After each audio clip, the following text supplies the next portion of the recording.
This video will demonstrate how to mill grooves with SWOOD CAM. I'll use this 15mm cutter.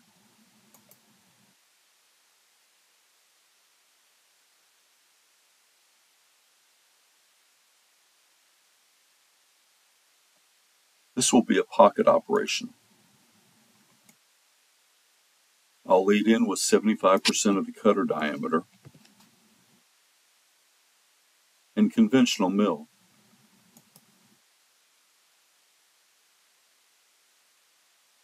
Here's the simulation.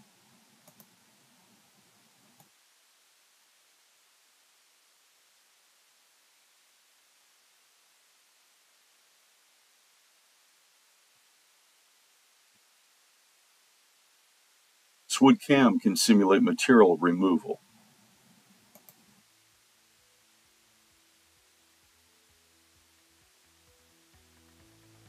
We can either watch the tool run or just quickly look at the result.